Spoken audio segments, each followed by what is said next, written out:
Good morning, children. Let's continue the chapter market. Today we will learn about monopoly. Okay, so monopoly is not a new word. We use in our routine life. Okay, so let's see the definition of it. Okay, so according to Professor Chamberlain जो है वो क्या कहते हैं कि monopoly क्या है? When the product supply is controlled only by one single enterprise, it is monopoly. Generally हम कहते हैं कि कोई भी प्रोडक्ट हमें अच्छी लगी हो तो फिर कहते हैं नहीं, ये प्रोडक्ट की तो उनकी मोनोपोली है, वो कंपनी की मोनोपोली है और कोई प्रोडक्ट ऐसी हो ही नहीं सकती. तो ये मोनोपोली वर्ड जो है वो हम जनरली देखते हैं कि मोनोपोली यूज करते हैं. पर मोनोपोली का मीनिंग क्या है? जनरली ऐसा है कि चैम्बरलिन कहते हैं कि when the product supply is controlled only by an single enterprise, it is monopoly.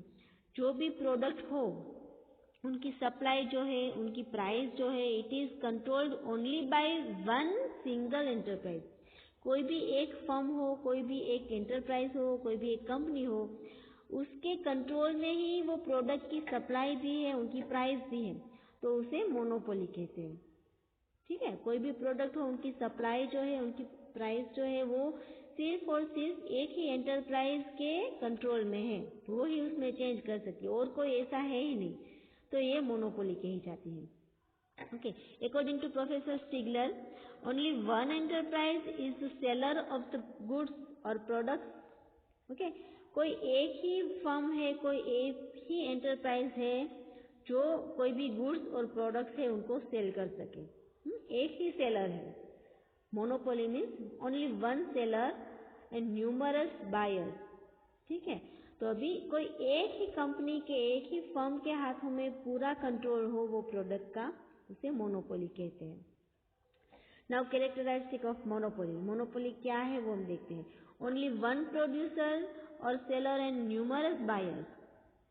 ये मोनोपोली में जो है प्रोड्यूसर जो है या फिर सेलर जो है वो सिर्फ एक ही होता है और बायर्स जो है वो बहुत सारे होते हैं, न्यूमरस होते हैं.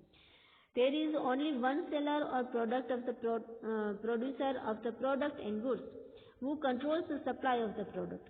कोई एक ही सेलर है या फिर प्रोड्यूसर है वो जो पूरी सप्लाई जो है गुड्स की वो कंट्रोल करते हैं. Okay, there is no competition in the market is there is only one seller. कोई भी कंपटीशन नहीं है क्योंकि only one seller is there, allowing the seller or the producer or to control the price of the product जो है वो सिर्फ एक ही सेलर जो है वो पूरी प्रोडक्ट की जो प्राइस है, उनकी सप्लाई जो है वो कंट्रोल करती है. द प्रोड्यूसर और seller can decide the price of the product, so known as the price maker of the market. Seller ही और प्रोड्यूसर जो है वही प्राइस डिसाइड करता है, तो कोई और प्राइस मेकर है ही नहीं, सिर्फ वो एक ही है.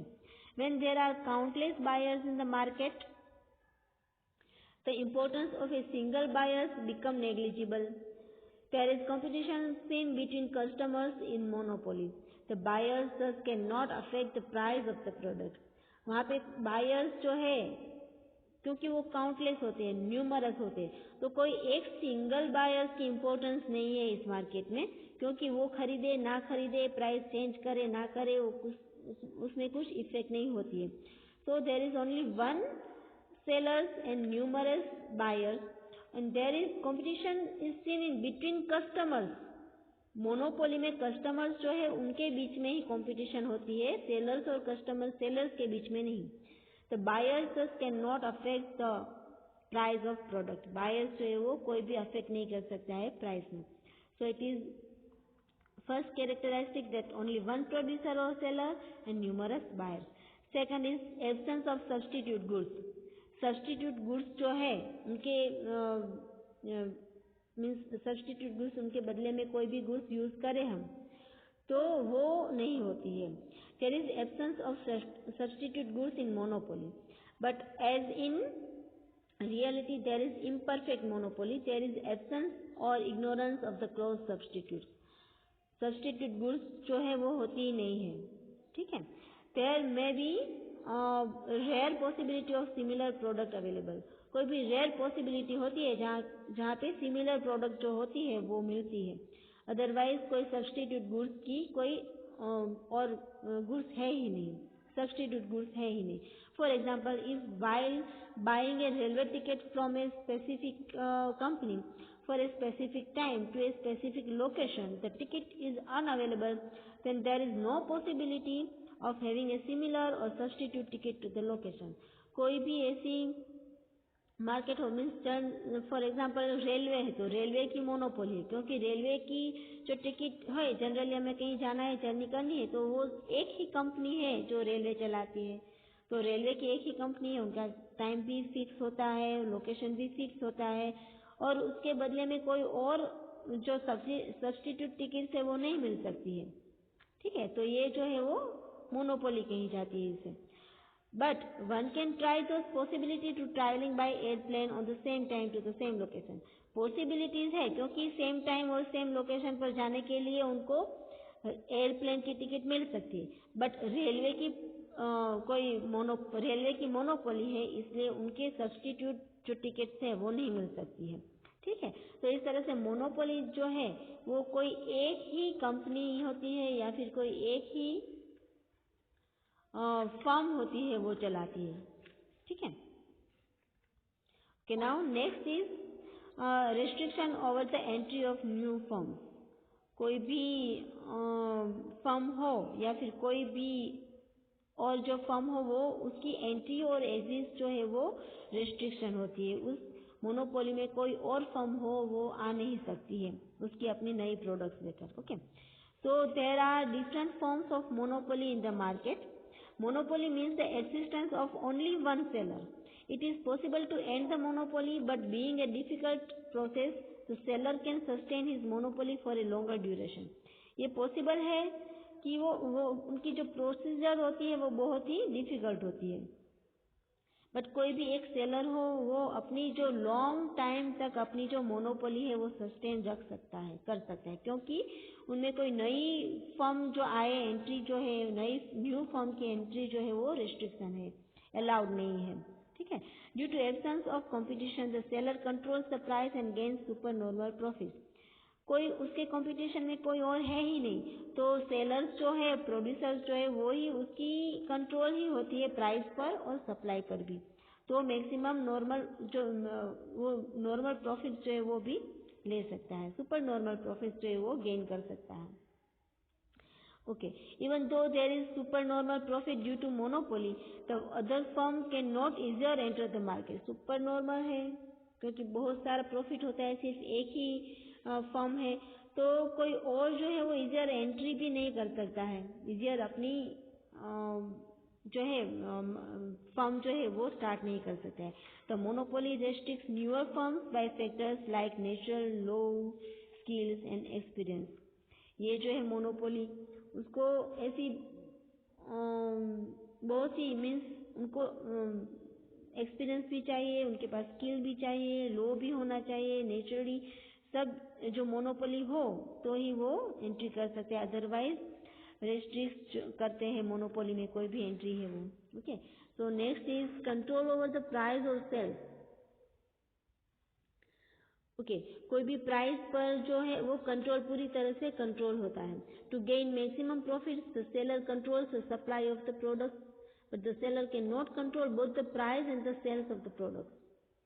ठीक है, कोई भी मैक्सिमम प्रॉफिट लेने के लिए सेलर जो है मैक्सिमम कंट्रोल कर सकता है उनकी सप्लाई पर। ओके, पर प्राइस और प्रोडक्ट्स की सेलिंग पर दोनों पर उनका कंट्रोल नहीं रहता है। टू सेल लेस यूनिट्स और products the firm sells higher prices. कम से कम यूनिट्स जो है वो सेलिंग करने के लिए जो फर्म जो है वो हाई प्राइस जो है वो सेट करती है, क्योंकि उनके पास जो सप्लाई है वही वो सेलिंग करेंगे, तो उसे ऐसा लगता है कि हाई प्राइस पर सेलिंग करे तो उनको प्रॉफिट हो सकती है, तो हायर प्राइस जो है वही सेट करते हैं। By to sell more units of products the firm must set lower price of product. ठीक है, तो फिर वो ज़्यादा से ज़्यादा यूनिट सेलिंग करने के लिए वो उसकी प्राइस जो है वो उसको लो रखनी होगी, तभी वो सेलिंग होगी। ठीक है, अगर ज़्यादा रखेंगे तो सेलिंग ही नहीं होगी, क्योंकि दूसरी प्राइस जो है वो नहीं मिल सकती है, दूसरी ऐसी चीज़ जो है वो नहीं मिल सकती है। तो ऐसे कुछ रूल्स भी है, लॉ भी है। तो सिर्फ मोनोपोली में वो हाई प्राइस कम से कम यूनिट सेलिंग करने के लिए हाई प्राइस रख सकते हैं, लेकिन ज़्यादा यूनिट सेलिंग करने के लिए मीन्स उनकी अगर ज़्यादा सप्लाई है तो वो प्राइस जो है वो लो रखनी होती है। ठीक है, तो मोनोपोली में ये एक कैरेक्टरिस्टिक है। Now next, super normal profit. In a monopoly market, producer and seller are the same. So the seller can gain supernormal profits without any competition in both shorter and longer time periods. The seller can put high price on the producer as compared to the total expense, thus gaining supernormal profits. Monopoly में producer और seller जो है वो एक ही है, तो super normal profit जो है वो गेन करने के लिए अपनी लॉन्ग टर्म तक, शॉर्ट एंड लॉन्ग टर्म दोनों के लिए वो कोई कंपटीशन ही नहीं है, तो वो अपनी जो प्रॉफिट करने के लिए अपनी प्राइस जो है वो हाई रख सकते हैं। ठीक है, तो ऐसे मीन्स उनके जो एक्सपेंस होते हैं उनके कंपेयरिंग में वो प्राइस जो है वो हाई रख सकते हैं सुपर नॉर्मल प्रॉफिट लेने के लिए। ठीक है, क्योंकि एक ही सेलर है, एक ही प्रोड्यूसर है, कोई कंपटीशन ही नहीं है, तो जितनी प्राइस रखेंगे वो कर सकते हैं। Next, price discrimination. Due to absence of any competition, the seller can set different price on the same product depending on its use और फ्रॉम। कोई कंपटीशन ही नहीं है तो एक ही जो सेलर है वो डिफरेंट प्राइस जो है एक प्रोडक्ट पर डिफरेंट प्राइस जो है वो रख सकते हैं। ठीक है, the seller thus can gain higher profits using the concept of price discrimination. For example, doctors जो है, डॉक्टर्स बहुत से डॉक्टर्स होते हैं, तो अपनी विजिट का या फिर अपने वर्क का जो है वो डिफरेंट प्राइस रख सकते हैं, क्योंकि अगर ऑपरेशन करे किसी का भी, कुछ भी सर्जरी करनी हो तो अपने हिसाब से प्राइस सेट कर सकते हैं, क्योंकि मोनोपोली है उनकी। ठीक है, तो उसमें वो अपने तरीके से प्राइस सेट कर सकते हैं। Now, firm is industry. Ideally, a firm is the independent unit of production, while the industry is the collection of the firms producing same products. Okay, ये जो प्रोडक्शन है वो इंडिपेंडेंटली फर्म कर सकती है, इसलिए जो फर्म जो है वो सेम प्रोडक्ट्स जो है वो कर सकती है, प्रोड्यूस कर सकती है। ठीक है, तो how in monopoly, however in monopoly the producer and the seller are same, so the collection of firms can also be considered a single firm. तो ये उनका जो कलेक्शन है पूरा वो भी एक सिंगल फर्म ही कहलाता है, सिर्फ एक ही फर्म है। तो जो भी पूरी इंडस्ट्रीज है, इंडस्ट्रीज में जो है बहुत सारे एक ही सेम प्राइस, सेम ही प्रोडक्ट, सेम कैरेक्टरिस्टिक की प्रोडक्ट जो है वो प्रोड्यूस कर सकते हैं, लेकिन इसमें क्या होता है, मोनोपोली में सिर्फ इंडिपेंडेंट उनकी प्रोड्यूसर प्रोडक्ट जो है वो इंडिपेंडेंट होती है, तो एक ही कर सकती है। ओके, तो सेम सब्सटीट्यूट चीज़ ऐसी मिल सकती है लेकिन वो पूरी इंडस्ट्रीज में। ठीक है, नाउ ये सभी जो थे वो मोनोपोली के कैरेक्टरिस्टिक्स थे। Now see the monopolistic competition. ठीक है, मोनोपोलिस्टिक जिसमें कंपटीशन है वो क्या है। In reality market are neither perfectly competitive market nor pure monopoly market.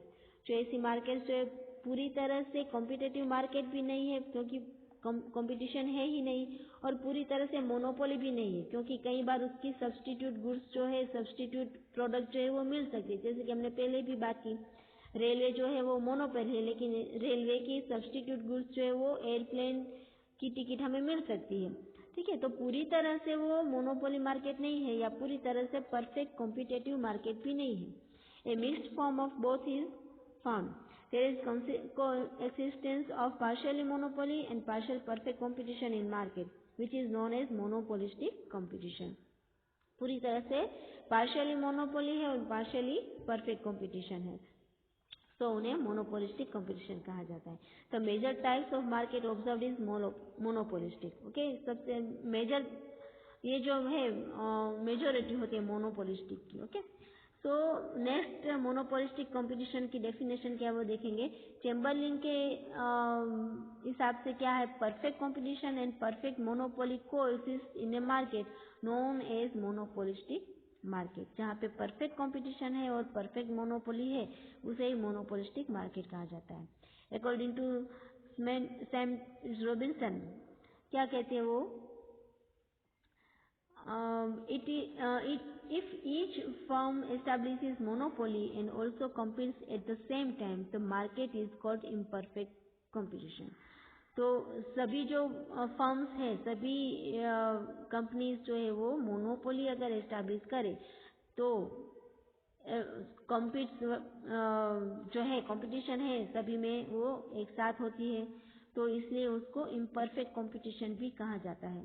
Monopolistic market में इम्परफेक्ट कंपटीशन भी कहा जाता है, क्योंकि ऐसी बहुत सी मोनोपोली जो है वो एस्टैब्लिश होती है। So characteristic of monopolistic competition. First, large number of sellers and numerous buyers. There are numerous sellers in perfect competition. बहुत से numerous sellers हैं perfect competition में. In monopoly there is only one seller. While in monopolistic competition there are many sellers. Monopoly में सिर्फ एक ही seller है, perfect competition में बहुत से sellers हैं. तो monopolistic competition में बहुत से sellers हो सकते हैं. It means that there are neither numerous sellers nor there is only one seller, but there are many sellers.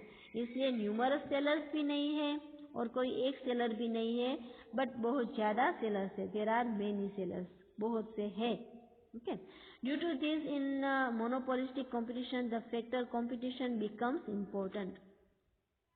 Okay, so जो competition है वो important है. The buyers being numerous in the market, they cannot individually influence the market. Also, they cannot affect the price of the product. Buyers जो है वो बहुत सारे हैं, तो वो कोई individual market पर influence नहीं कर सकते, effect नहीं कर सकते हैं. ठीक है, अगर उनकी डिमांड कम हो ज़्यादा हो तो उनकी इफेक्ट जो है वो मार्केट पर नहीं होती है, एंड जो उसकी प्राइस पर भी इफेक्ट उनकी नहीं होती क्योंकि न्यूमरस बायर्स हैं. Okay, now second, product differentiation. This is a distinct characteristic of monopolistic competition. It means that A product is different from another product in terms of form, quality and nature.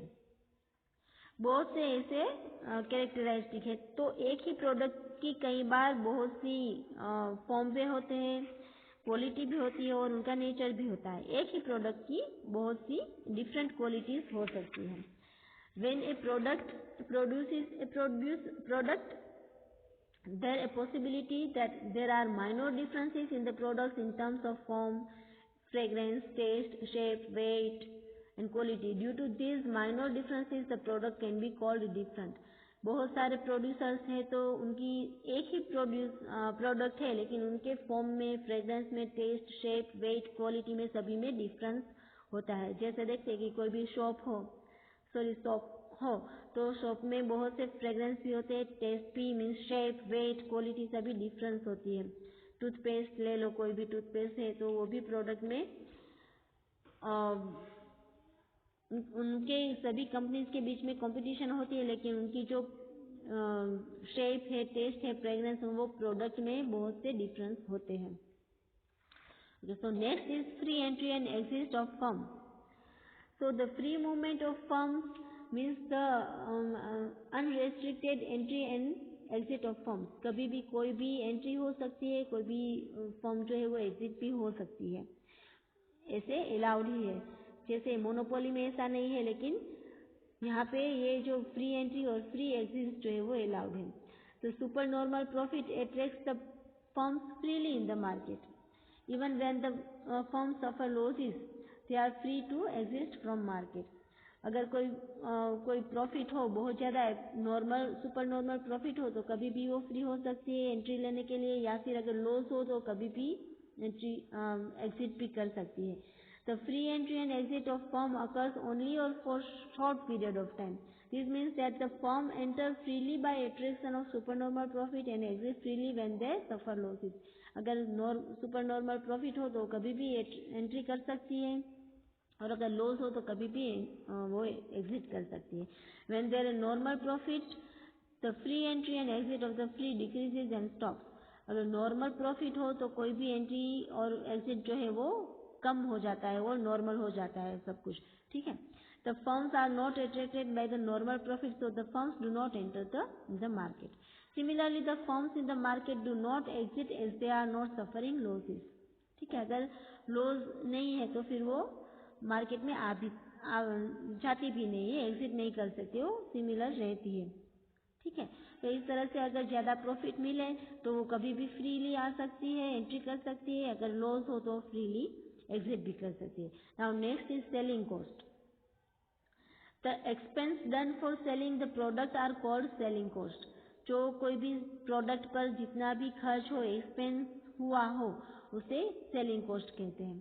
The selling cost includes the packing, making the product attractive, sales taxes, transportation expenses given to wholesale and retail traders, showroom expense and specific amount expended for sale, prices, gifts, and the most important being the advertisement cost. The selling cost does not include the production expenses. Production की जो खर्च होते हैं, expense होते हैं, उनके सिवा जो सेलिंग कॉस्ट है वो सभी बहुत से हैं, जैसे कि पैकिंग का, टैक्स का, ट्रांसपोर्टेशन का, फिर ट्रेडर्स को जो होलसेल ट्रेडर्स को, रिटेल ट्रेडर्स को एक्सपेंस दिए जाते हैं, वो शोरूम की हो या फिर इलेक्ट्रिसिटी हो या फिर मेनली उनकी एडवर्टाइज की, उनके पीछे जो प्राइस दिए जाते हैं वो, ये सभी एक्सपेंस जो है वो होते हैं, तो वो प्रोडक्शन एक्सपेंस में इंक्लूड नहीं होता है।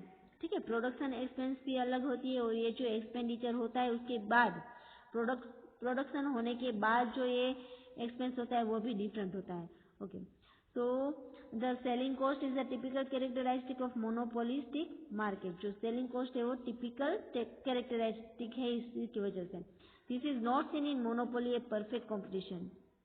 मोनोपोली में और परफेक्ट कॉम्पिटिशन में ये जो प्राइस होती है वो नहीं होती है, एडवर्टाइजमेंट की या फिर कोई अदर जो एक्सपेंस है उनकी, ट्रांसपोर्टेशन की, वो सभी जो प्राइस की जो एक्सपेंडिचर है वो मोनोपोली में नहीं होता है। In this monopolistic competitive market, the sellers try to attract the consumers through the selling expenses. Selling expenses से वो कंज्यूमर को अट्रैक्ट करते हैं, एडवर्टाइजमेंट करते हैं या फिर प्राइस देते हैं, गिफ्ट देते हैं, डिस्काउंट देते हैं, ये सभी जो खर्च है मोनोपोलिस्टिक मार्केट में देखा जाता है। The product difference in the market gives a particular identity to a product. Product जो है मीन्स जो पर्टिकुलर आइडेंटिटी देती है कोई भी एक प्रोडक्ट को, जैसे कि लोगो हो या फिर उसके पीछे लोगो बनाए या उसकी एडवर्टाइजमेंट करे, एडवर्टाइजमेंट में अच्छे से पर्सन को ले, मीन्स कोई सेलिब्रिटी हो उनको ले, तो इस तरह से वो उनको अट्रैक्ट करने के लिए, कस्टमर को अट्रैक्ट करने के लिए डिफरेंस जो है वो पर्टिकुलर आइडेंटिटी कर सकते हैं। So there can be possibility of selling cost. ठीक है, for example mobile phone, shops etcetera have different advertisement. सभी की एडवर्टाइजमेंट जो है वो भी डिफरेंट होती है, मोबाइल की, शॉप्स की, टूथब्रश की, क्लॉथ्स की, कोई भी ऐसी एडवर्टाइजमेंट होती है तो वो डिफरेंट तरीके की होती है। So now next, competition other than price. Price के सिवा और भी कंपटीशन होती है वहाँ पे। Monopolistic market has competition of price and also competition other than price. ठीक है, तो seller keeping the price fixed try to attract the consumer by advertisement and compete by modifying the quality.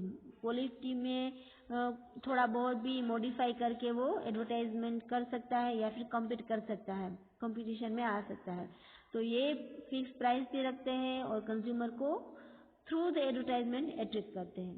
Okay, the seller try to attract the consumers and compete on the basis of factors other than price. Sellers जो है वो consumer को attract करता है जो price के सिवा और जो कोई भी फैक्टर्स है उनको कंपटीशन करता है। Okay, now next is imperfect knowledge regarding the market.